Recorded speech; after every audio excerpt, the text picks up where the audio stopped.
Hi there, welcome to United and Everything Football Podcast. Thank you very much for joining us. It's always a pleasure to come here with. Thank you to all of you that have been joining us. I mean, we've seen you subscribing to the channel. We are very much grateful, but we still need a lot more of you to come on board. It's for you United fans. No better place to be than on this podcast. So please remember to always subscribe. If you're watching and you've not subscribed, you know you're enjoying it. So why haven't you subscribed? It's very important. So please remember to hit the subscribe button and hit the notification bell.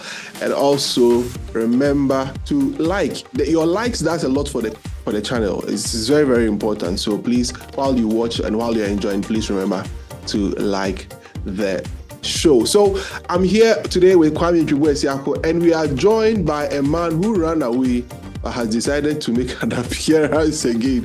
Victor Achutamaklo, a very, very good friend of ours, joining us on the podcast again. Achu, you are welcome back again on the podcast. Good to have you. Thank you, Kwame and Kwame. For the Ghana-based Kwame, it was nice. It's good to have you back. Yeah. Great. You guys have been doing a brilliant job. I've been monitoring from afar. Occasionally catch up on an episode or two. The content has been wonderful. That's great. It's great to have you on the podcast today, Achu. Thank you very much. So today we are looking at two things. So we are looking at the fallout from the games that we played, and also we'll be looking at some quotes from Erik Ten Hag. He spoke to the Dutch media.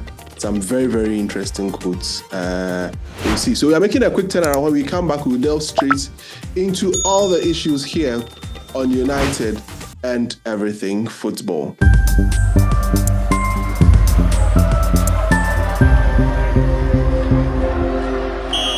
All right, thank you very much. Welcome back to United and Everything Football. So we played our preseason game, or the second preseason game against Rangers today, and it's just preseason, but we won. We won by 2-0. AMAD Diallo scoring a very nice goal, and then Joe Hugill also scoring in the second half to make it 2-0. Encouraging performance, better than the one we saw against Rosenborg on Monday, but this time around, the performance was very, very much encouraging. I'll get to my guys, and then I'll pick their thoughts on how they saw the game, what they felt, and everything. And everything that has to do with the game. Kwame, I'll start with you. Leny Yoro made his debut. We saw a few other players coming in. Jadon Sancho was reintroduced into the team. He played today. Mason Mount was in action. Casemiro. So virtually the first set had just two of the youngsters, Toby Collier and then Sam Murray. The rest were the senior players who were available and the new that were available. What's your general thoughts of what you witnessed? I know you don't rate preseason, but what did you see and what caught you? I think it's good you made that notion. I don't rate preseason, but sometimes there are some things you'd look forward to. A big money signing made his debut after just one training session. Yeah. You had to be there to see what the hula balloon and all the noise was all about. What I did see is, for our young fans who never ever saw a young Rio Ferdinand, I'm not talking about the Rio Ferdinand that won the Champions League in 2008. The Rio Ferdinand from West Ham transitioned from Leeds United, that Leeds United to now played in the Champions League, to Manchester United. If you ever saw that Rio Ferdinand, that young Rio Ferdinand with the dyed hair or the cornrows, that's exactly how Leny Yoro looks like. His movements, his actions, his demeanor, everything is very reminiscent of a young Rio Ferdinand. You can sort of understand why Rio Ferdinand himself put it upon himself to make sure that Leny Yoro did come to Manchester United. He looked assured, he looked very good, alongside a very experienced Johnny Evans. Johnny Evans is twice his age. Yes. If people don't know, Leny Yoro was born in 2005. Johnny Evans made his debut for Manchester United in 2007. Johnny Evans is 36 years old, twice the age of Leny Yoro, and he was his defensive partner today. They looked okay together. The experience and youth showed. Just one moment of mishap, but then beside that, I think he did very well. Good debut. Just a very decent debut. He's calm. His passing is very good. I love his passing range. He's got range. Yeah. He can switch the ball either left or right. He he's got it. There was a reason why Real Madrid were after this young boy. Yes. It's quite clear. The quality is there. It just needs to develop. And at Manchester United, we give youth a chance all the time. So he's always going to get the game time that he wants. He's always going to develop as a great player. Great signing. Good signing. And who else stood out? AMAD Diallo did stand out. AMAD Diallo, I think it's time. Right. So while Kwame tries to fix the network, actually, let me get to you. What did you make of? Yes, Kwame, I'll get back to you on AMAD Diallo. But actually, let's stay a bit on Leny Yoro. For me, I saw good things. I mean, for an 18-year-old, for his level of composure, because there were other equally 18-year-olds that came to play, and we saw the difference. There's a reason why there are a lot of teams chasing this very young man, and the best of the best were all after him. And good for us, we got his signing. What did you make of it? I saw your tweet where you talked about his diagonals and it's showing you some things. What did you make of it generally? I was very impressed. I think we got a glimpse of why at 18 he played 65 matches in the French top flight.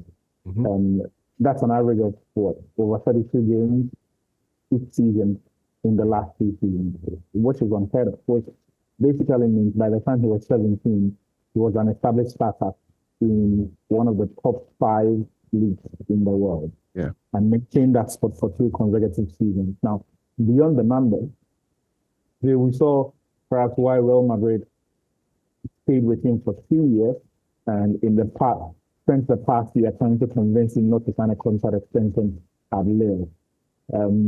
So I mentioned in the first 17 minutes, he started 2 of the brightest moves that Manchester United created in the game. So the first was that diagonal down to the left side in search of Jadon Sancho, who had vacated that space, and so the left back packs in field or pushes up further, but picks up that spot, and then United ultimately sent in that spot that AMAD got to the end of, but didn't really quit it. But it was refreshing because up until that point, United had struggled to stretch the pitch and to create space.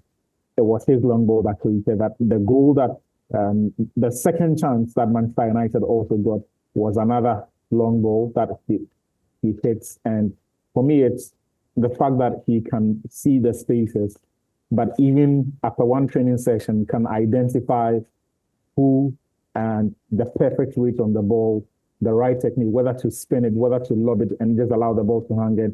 All of these little things that he's able to figure out after one training session at the age of 18 for me were quite impressive. Of course, in the Premier League, he's going to have less time. He's going to be pressed, and so he's not always going to have the luxury to hit those long balls. But it is nice to see that he has it in his locker, and when the chance comes, he can pick that pass. I like also his anticipation and his tackling. I think after the 30th minute, he made an excellent interception. One that through ball was played in.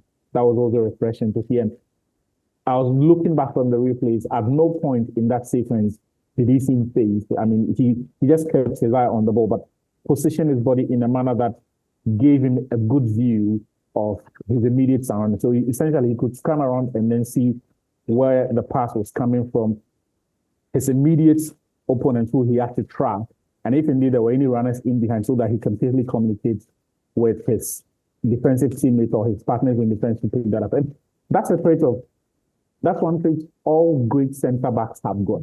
They will keep an eye on the ball, but they will also make sure they are aware of their immediate surroundings. And some players do that by extending the arm and try to feel around. So they'll try to touch the defender or the forward or the midfielder, whoever is making the run, just to see how close they are to them, and then they can quickly make their decision. That for me stood out. Look, nobody is saying he's the best thing to have happened since sliced there, but you can see that the talent is there. He has all the makings of a great player.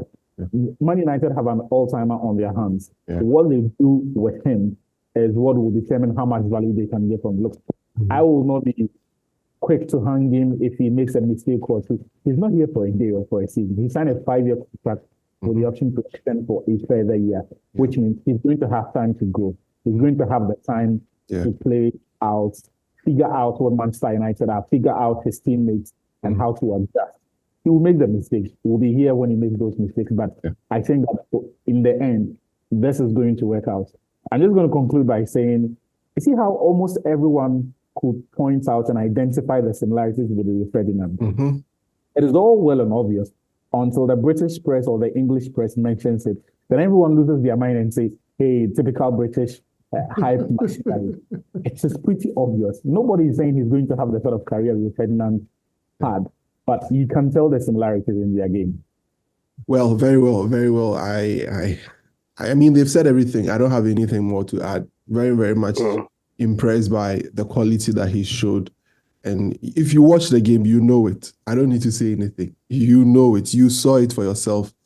The quality that was on display on the day, the diagonals, the timely tackles, the recovery. There was this corner kick that led to a quick turnover that gave Rangers the opportunity to go on a break. And now when they were going on the break, the amount of bursts that these players, especially Yoro, moved from the Rangers end to the Manchester United end tells you. And it tells you how much of importance that quality is needed, because when you are playing high up the pitch or you are pressing high up the pitch, when spaces vacate behind you, you need players that have got the legs and ability to make those recovery runs. And it's very, very much important. So that's it on Leny Yoro. Kwame, you were making a point on AMAD before your network twitched a bit. Oh, yeah. I don't know what's up with my network today. Yes. AMAD Diallo looked so assured today. Yeah. This is the most assured I've ever seen him. He looks like a player on a mission. Yeah. His touch, his control, the pace, the strength especially. He was on a tear in the first half. He was a delight to watch. And when he scored a goal, like everyone was like, that's not surprising. Like if anybody was going to score, it was going to be him. And it was a classic AMAD Diallo finish. Cut in and then just planted the ball so precisely in the left bottom corner of the goal. It was a beautiful goal. But besides that, he created almost all our other chances in the game. Either by going inside or going outside. And his decision making in the box each and every single time was spot on. Laid one on the plate for Jadon Sancho, missed it. Laid another one on the plate for Ethan Whitley, missed it. But then he was just a chance creation machine. He was an unbelievable threat on the attack. I wouldn't want to compare him to the other guy on the other side, but then he was on a tear. And I think this has to be his season. I think that position is up for grabs. That right wing is actually up for grabs. So if he continues this way, I think the sky's the limit for him. The coach actually said that we shouldn't view AMAD as an inexperienced player anymore. That's what he said. He's been at our club for 4 years. Yes, he's been at the club for 4 years. And he's had some good loan spells, some average loan spells, especially the one at Sunderland where he played and scored about 14 or 15 goals, had numerous assists, was named the young player in the championship, and also at Sunderland, one of the best players. So last season was quite unfortunate, as Erik Ten Hag described, where he had injuries, especially in the preseason game against Arsenal. He had to stay away for a very long time, came back. The form wasn't great, but at the tail end of the season, he came in, played very, very well, and got in. Actually, what do you make of AMAD? And maybe you can pick some other players that you caught your eyes, and then you can wrap it up. Then I'll get to Kwame to wrap it up, and then we can move to other things. I think for AMAD, he's a test case for Erik Ten Hag. We've seen 2 years of ineffective football from Anthony. But in the few times or on the few occasions that AMAD has played, it's been a refreshing break from the ineffective football that Anthony played. Now, I say that he's a test case because one of the ways coaches lose the trust of the fan base or the football club is when they get excessively fixated or show any inexplicable loyalty to players who are not performing. I mean, when everyone can see that this thing is not working, this player is not performing, but the coach keeps picking them season in, season out. It begins to erode trust because then there's a disconnect between what everyone else can see and your actions. And then people start reading meanings into what could be the reasons why or what could influence your decision to keep playing a player that is not performing. This is look, when the season starts, I expect AMAD to be starting our games. I think even last season, he showed enough to have become an important player for Manchester United. You have a better chance of getting anything down that right side from AMAD done with Anthony. I was only hoping that we were going to see a game where Jadon Sancho put in a strong performance because, look, I have changed my position on him. There was a time at the beginning of the year that I thought maybe Man United need to try to make this work. But with each passing game, with each listless performance that we saw at Dortmund last season, it became increasingly difficult for me to look at that and say that everything he had done in the past 3 years was not sufficient basis, because everything we saw at Dortmund was just exactly what we have seen at Manchester United since he signed under Ole Gunnar Solskjaer. Very inconsistent. But unfortunately, people picked up on the few good games that he had in the Champions League. From here on, he has to end that right. He has to end that position because, look, a lot of people may not realize it, but Joshua Zirkzee is a candidate for that left wing for two reasons. He's very technically malleable. He's a good dribbler, combines very well with teammates seamlessly, something Jadon Sancho can do. But in this moment, he does that more consistently. So it is more likely that the coach will trust him if there has to be a decision or any tactical adjustment in game for the team to find balance and then find goals. And these are some of the little things that essentially become the established norm or the established approach that the team attacks. Because if Ten Hag hits a good look, and then it is that tweak that gives him the chance to it, and that gives him goals, he's going to stick to it. And I mentioned Zirkzee because one of the best combinations that have played Manchester United well featured someone of a similar profile in Anthony Martial. In that 2021 season, when Martial and Rashford were combined down that left side, it was the most prolific that United have had among any of their centre forward or attacking options. And if you take that out, the only other season where we had a United centre forward hitting 20 goals plus in the season, not counting Cristiano, was Marcus Rashford in Ten Hag's first season. So there is going to be that temptation to attempt to recreate something like that. Because, I mean, if there's a template that has worked in the past, especially at the point when Rashford himself has lost confidence, one of the things the coaches are going to try to do is to recreate the very game scenarios that he's benefited from in the past. Rashford is not getting any younger. This is not a time to teach him new tricks. It will be a complete waste of time. It may take too long for him to actually catch up and then start performing. More importantly, you can't delay the progress of the entire team just because you want Rashford to get goals. And so at each point, you are going to look at the easiest path to finding success. In the attacking sense, Man United's best bet of getting goals at the moment, unfortunately, is still Marcus Rashford. And the managers and the coaches are going to try to recreate the conditions that have made him thrive in the past. And I think that one of the things we will see this season is an attempt to recreate that combination he had with Anthony Martial under Ole Gunnar Solskjaer. And once Ten Hag goes down that route, Zirkzee is the biggest or the best candidate for that particular job. So this is it for Jadon Sancho. He either steps it up this season, or United have got to cut their losses in January. He won't even, I don't think he should be given the entire season to figure it out. He has 8 months. In January, if it's not working, United need to communicate it to him that, look, start looking for a club because your future is not going to be here. And this is not me being harsh. If you look at all of the elite clubs, all of the clubs who are supposed to be Manchester United mates, if you come in as a big money signing, irrespective of your age, if after 3 years you do not pass it, you are out. Vinicius Junior. Actually, send me your account details after this program.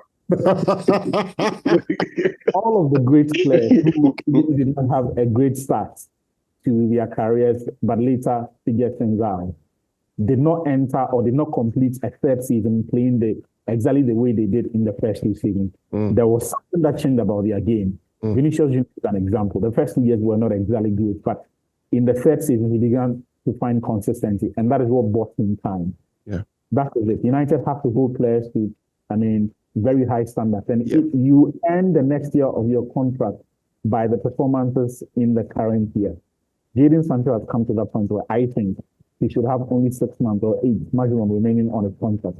If by January he's not a bona fide starter in this game, United have to cut their losses. Wow, that's look at So Kwame's satisfying. face. So satisfying. Wow, it looks like you said something good for Kwame. The guy looks so satisfied. Please remember to send your account details. I'll insist on that. And we'll show a He could screenshot. not. We will show a screenshot for people to see. He could not have said things any better than he did. Yeah. You see, Kwame, don't make it look like I hate Jadon Sancho. Before we signed Jadon Sancho, yes, I was screaming from the rooftops that we had to sign Jadon Sancho. Yes. But come on, what are you defending? You're not. What are you defending? What is there to defend? Mm-hmm. If he doesn't put in something drastically different from what you've seen over the past 3 years, yeah. I was thinking we could give him a season. Achu's gone a step further, 6 months. By January, if he's not pulling his weight, he should be gone. Choose. Adios. Bon voyage. Bye-bye. Kwame, let me get to you. Wrap it up with your final thoughts on the game, and then we can move on to other. I've seen Bruno Fernandes tweets about AMAD Diallo. It looks as if everyone is happy for that performance. What did he even say? Bravo, Piccolo. Yeah. That's what Bruno has sent with regards. It looks as if everyone was very much happy with the performance he put up. But Kwame, wrap it up for me. So preseason is never about the result for me. It shouldn't even be about the results. It's about performances like this, the way we are able to pick out performances of certain players. And then you also look out for certain patterns you see in the team. Yeah.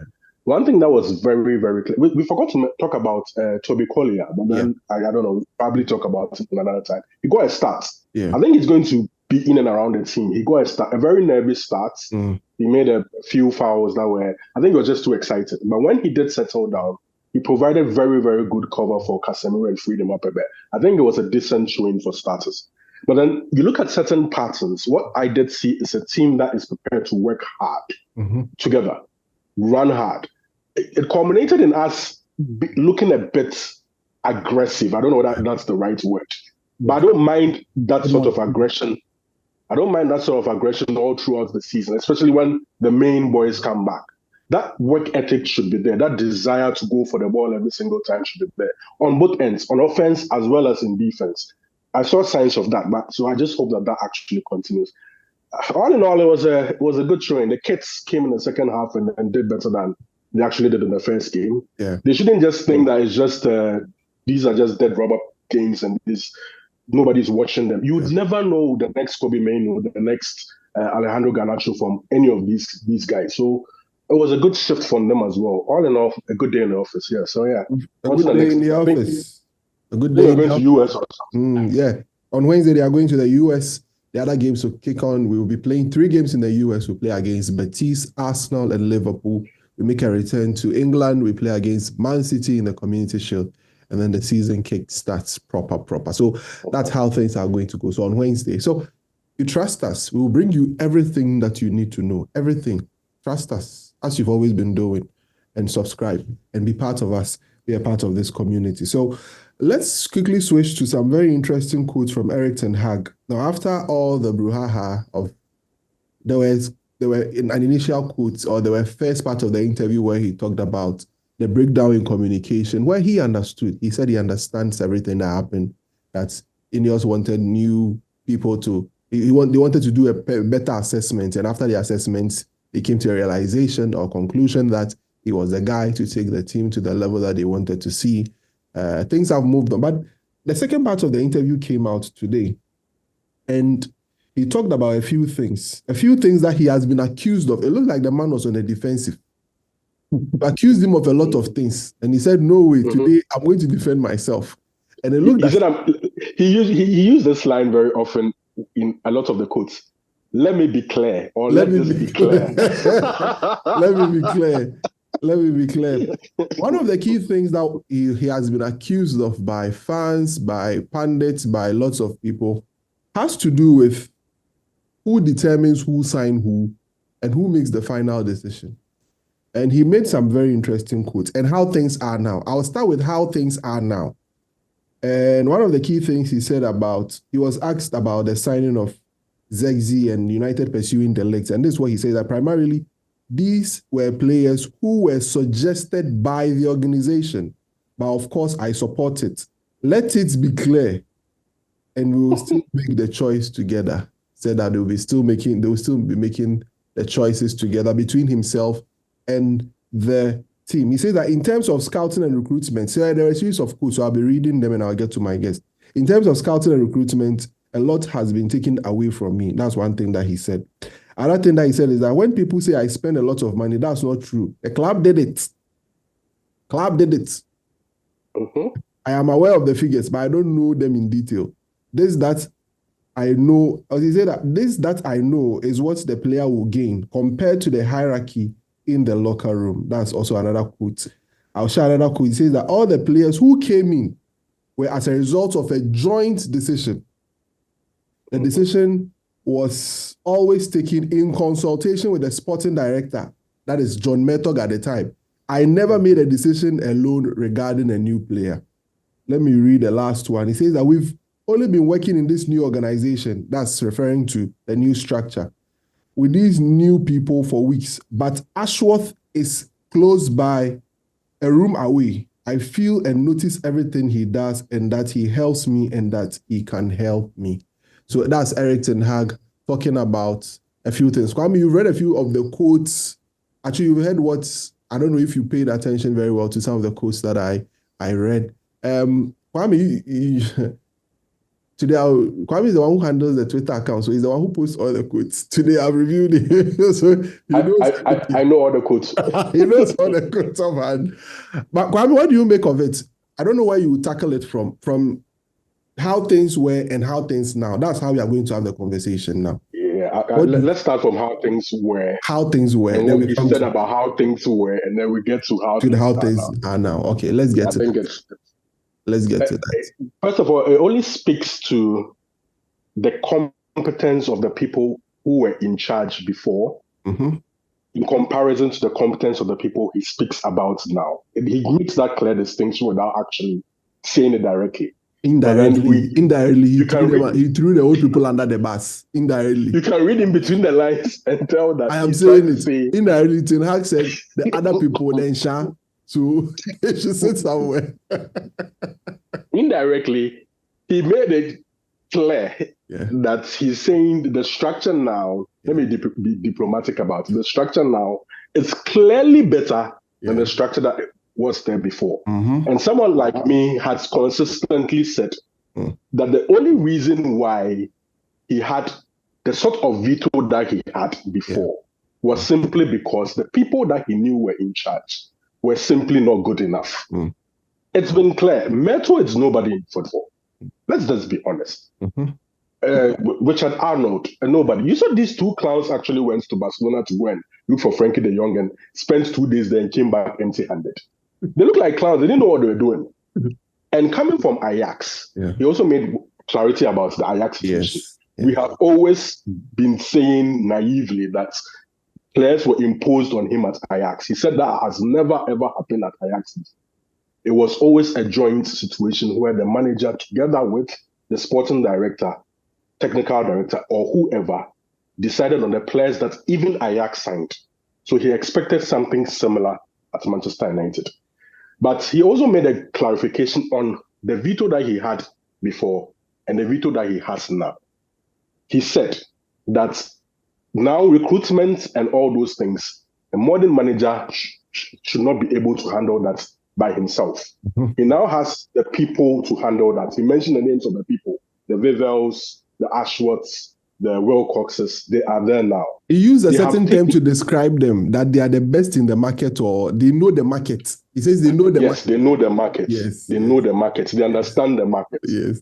Now, that power of going to do the recruitment and all that, which clearly existed before, meaning that he had the power to go like, I want this particular player, maybe an Anthony, despite the fact that Anthony may also be on the scouts list.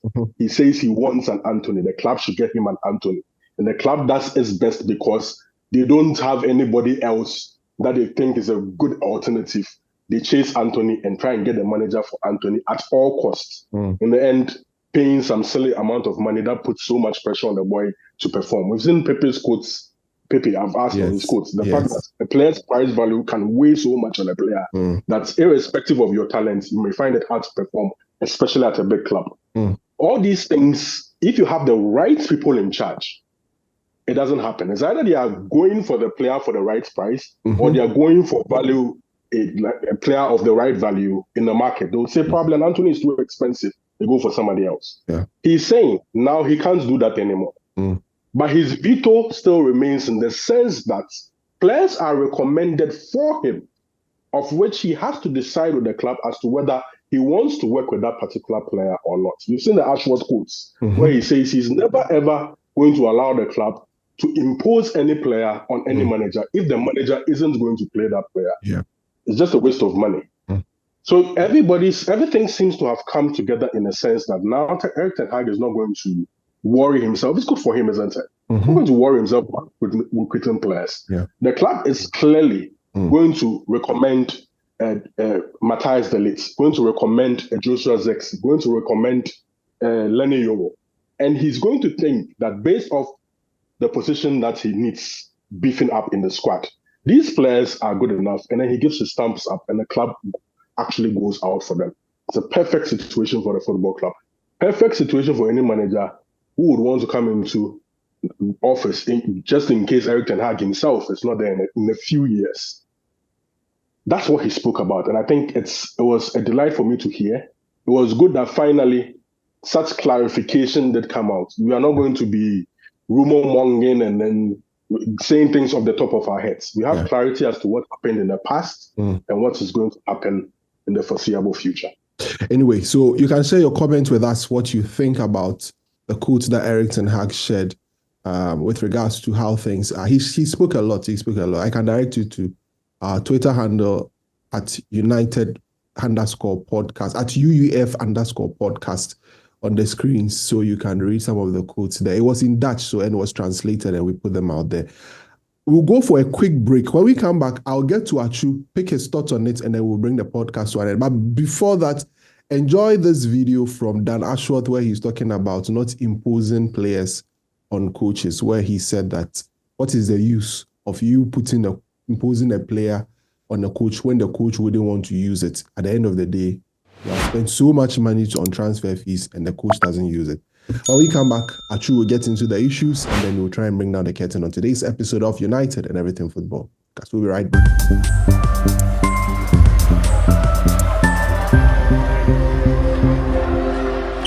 Decision is we're signing player X. Ultimately, from my point of view, there is no point having a disagreement with the first team manager, because if I say, for example, if I want to sign him and he doesn't, he's not going to play him. So it's a fruitless exercise. So we would work off a sort of traffic light system. So recruitment department have got to like him. It's got to stack up on, data and numbers. And by that I mean, contract value. Can we afford him? Can we not afford him? And the first team manager's got to like him. And if all three of those things are ticks, green lights, whatever you want to be, we'll go ahead. If one of them's orange or one of them's okay, well, let's discuss it. Why? Well, he's a bit pricey. Well, let's try and get him at, a bit less. First team manager, not sure. I need to see a bit more or whatever. Okay, well, what else can we give you to make your mind up? Or a recruitment department going, well, look, we think there's better in the market. And the manager going, look, we want this one. So we chat it through. But I think on that one, and that's the one everybody wants to get their teeth into, there is no point, in my view, the technical director or sporting director overruling the manager on a player that's in the 22, 23-man first team squad. Because if they do and the manager doesn't want them, they're not going to play them. So that becomes a waste of money. All right, we are back again here on United and Everything Football. Thank you very much for joining us. So that was Dan Ashworth there, director of football. He has a lot of quotes on transfers. I always want to remind you, so we always feel guided by how things are going around the club, because I'm not sure he's going to deviate so much from it. And from the quotes that Erik Ten Hag is given, it clearly shows that there is some sort of, similarity, or if not the same thing actually happening there. So just to remind you. All right, let me get to Achu. So we talk about Erik Ten Hag. Achu, while you discuss how the transfers and how things were and how things are now, tie in this where he made a quote about why we need the open heart surgery, as said by Ralph Rangnick. and also why it's going to be very difficult for us to challenge for the title. I mean, immediately. That it was going to take time. Let me hear your thoughts, Achu. So, I think as for the open heart surgery, it was obvious for any observer. Based on even an outside assessment on purely the performance that we are seeing and the team, irrespective of whatever was happening behind the scenes, it should not have been good if it was producing years and years of mediocre individual and team performances. So that surgery had to happen. And once you had an insider who had a track record of building teams, building football, multi-group or institutions, they will perhaps have a better appreciation of it than even a coach. So I have never doubted Ralph Rangnick when he said that. And I agree with Erik Ten Hag and all of these people who perhaps also have later come to experience it firsthand and made the same conclusions that the culture here needs to change. The players need to be moved on just for us to reboot the system. In saying that, you then have to look at what replaces that system, right? So in the past, we had all of these so-called investment bankers and all of these other non-football people who lawyers, accountants. Sir Jim said that there are more accountants in the football club than football people. That there are football executives, which is unacceptable considering that, you know, if this had been any strong institution where, like Real Madrid, so for example, they were succeeding, the foundation for success has been laid, the culture is strong, they are having both sporting and economic success. When you make changes to a team like that and you introduce people who may not have as much experience or knowledge in the football ecosystem, their lack of expertise, right, in that industry may be absorbed by the strength of the structures around them and the collective quality of what already exists, right? And so you may throw in an investment banker there, you may throw in a lawyer there as the head of football, but because beneath him, there are 3 or 4 guys like Uni Calafat who have made a life of taking world-class talents and then making them world-class players. Yeah. Who will look through and, excuse the language, will cut through the bullshit and say, this is not how we do things here. This is not how it works in the real world. This is where there has to be a policy convergence between the principles that serve you well in your career and also the principles that deliver success in the football industry. Because football is a very unforgiving industry and it can disgrace. It can disgrace. Togbe Afede knows all about that. What unfortunately has happened to Manchester United is that all of these guys were thrown into the club at the point where there really was no strong structure in place for them to just fit in, do their bit, and with time get to learn. But they were essentially the structure, and so their mistakes were magnified. The club paid dearly for that. Going forward now, and I think this summer, we are beginning to see a deviation from norm, not just in terms of the structure that's put in place and the personnel who have been there, but it shows itself in the collective decisions that the club is making, who they are approaching, how they are going about it. So in the past, United perhaps would have spent the first few months of the transfer window chasing that Bruntsworth, and then start preseason with no certainty on which areas the club is looking to strengthen.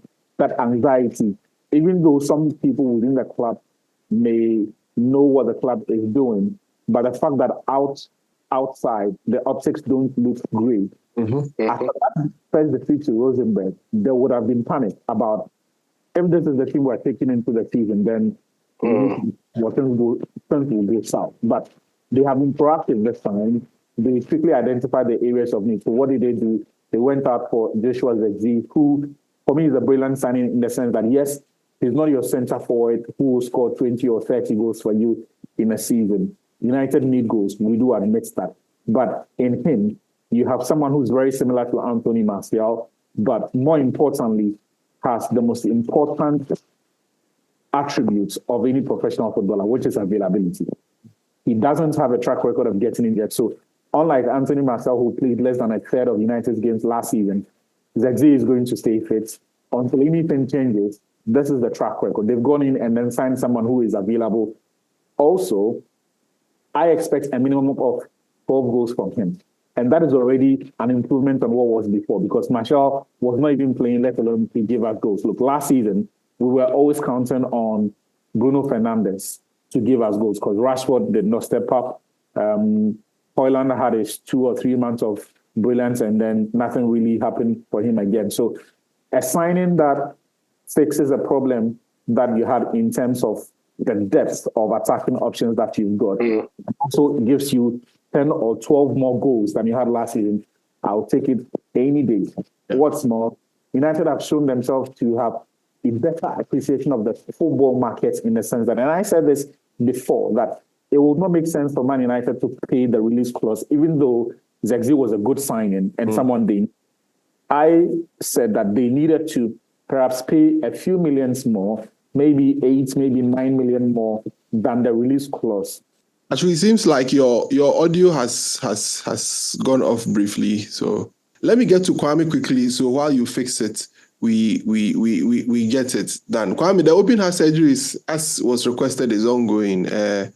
You were not a big fan of Ralph Ragnick and what he did. But I'm sure unanimously we are accepting. We are accepting the issue of open heart surgery, which was needed because the environment seemed to be consuming everybody at this point in time. I don't know what you make of it. The thing about Ralph Ragnick's time is I didn't have a problem with him saying that we needed open heart surgery. I felt he was telling us the obvious.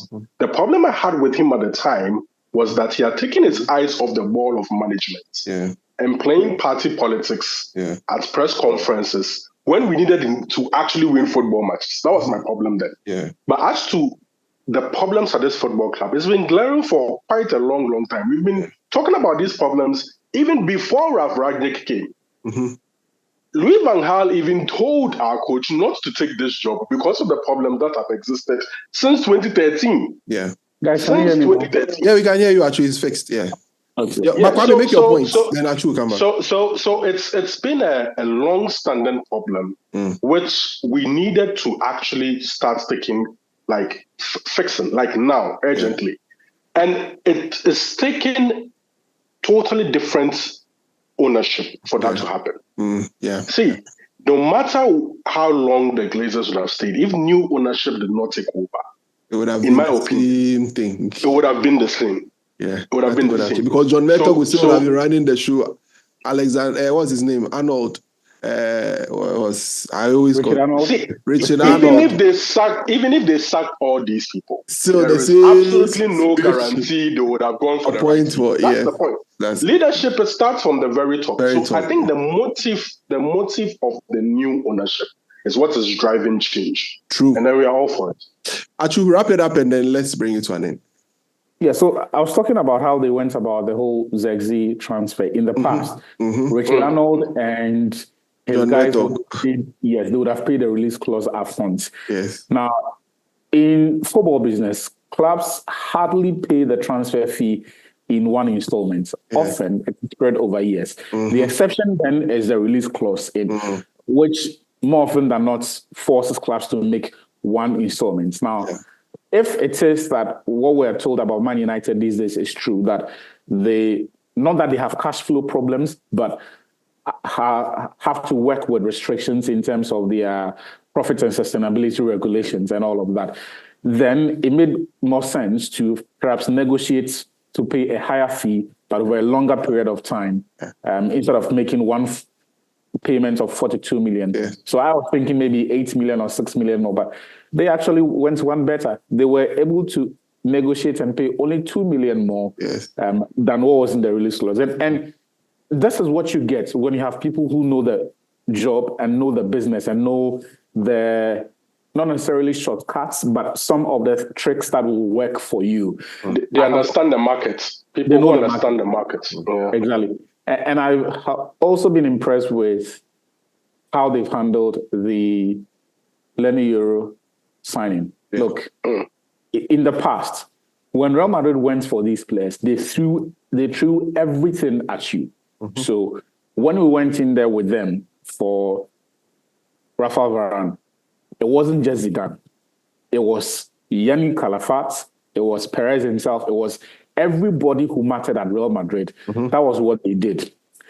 This story perhaps did not make the headlines, but did you know that in the Champions League final, Leny Yoro was in the executive suite at the invitation of them? Yes. Look, the Madrid don't take chances. Yeah. The allure is there. The history, the money and everything is there. But when they decide that you are the guy who wants, they will throw their full force at you because they don't take chances. They know every second matters. I like the fact that Leny Yoro is talking about how Rio Ferdinand was influential in this, how Laurent Blanc reportedly also played a role in this. You get this because you have people at the club who know the importance of these people or such personalities in these discussions to show the player that, look, you know what, this is the right club for you. So it is not just enough calling a coach and putting together some PowerPoint presentation to go and tell the player that this is the career plan we have. Yeah, that works. But sometimes when there is someone who the players idolize, look up to, who have traveled their path and have said, I have walked this journey. This is how it ended. And I think at this club, you have as great a chance of making it out there as any other player there in conditions. I love it. It's important that now we have people who, like Christopher Weivel, like Dan Ashworth himself. So the hierarchy and the structure that we have in place is brilliant. And I love the points that Kwame made about how this would not have been in place if Glazers or even any different owner. This is a game changer for Manchester United. Yes, they are going to make mistakes. They are going to get some wrong. But by and large, how they've started for me is brilliant. I'm just going to conclude by saying, even how they've managed the pruning of the squad, not just who is coming in from East, it just shows you they know what they are about. They know the sort of squad size that Manchester United should keep. There's been seasons where, with a week or two to the end of the transfer window, then United are scrambling to move players out on loan. Eventually, you are successful, but the clubs will rip you off because they know that you don't have the right size of the squad. And so even if they don't give you any money for that loan, the player would go and you would agree. Yeah. But they've done this very well. They've moved Kambola on for 10 million euros.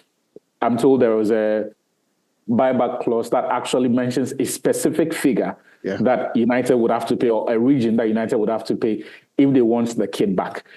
Maguire's situation, I expect, should be resolved one way or the other.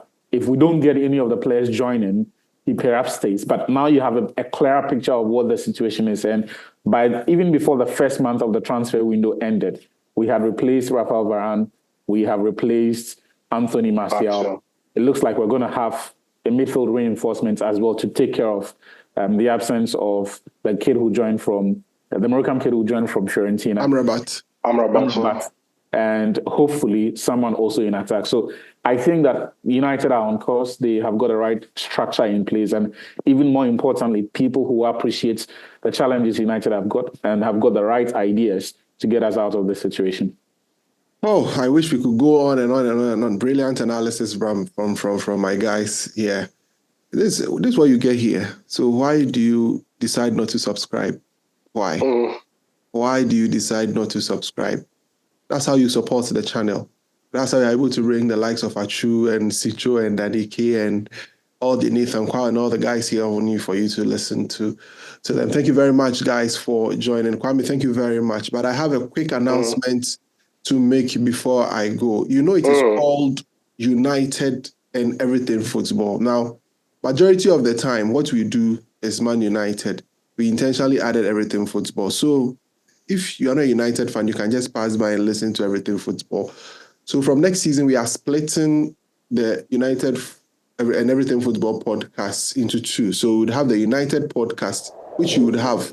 The majority of the content you would have here is on Manchester United. Be rest assured, 80 to 90%.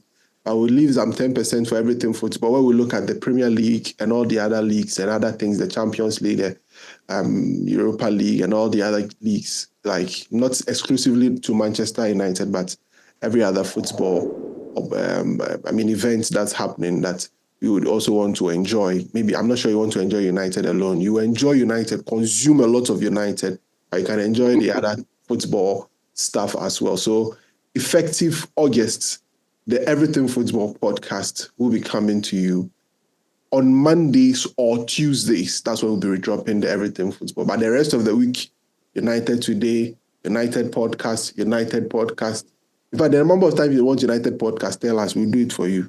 We'll do it. That's a good one. We'll bring it to you. The number of times you want the United Podcast, we'll do it for you. All right. So that's the announcement that I have for you. So we hope that you join us, you become a part of us and all of that.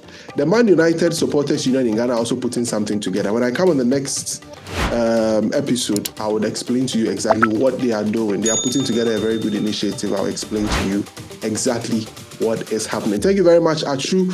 Thank you very much, Kwame, for joining us on this podcast. It's been great. We'll see you on the next one, which will be United Today. And then in the course of the week, the podcast will continue with different guests joining us on here. It's been great having you. Subscribe, like. Your like really helps us. Comment. We'll enjoy the comments you are giving us. We love them. Keep them coming. Maybe from next time, we'll start reading some of the comments that you've been sharing with us. Thank you very much for bringing it here. We'll see you on the next one. Have a great time. Bye-bye.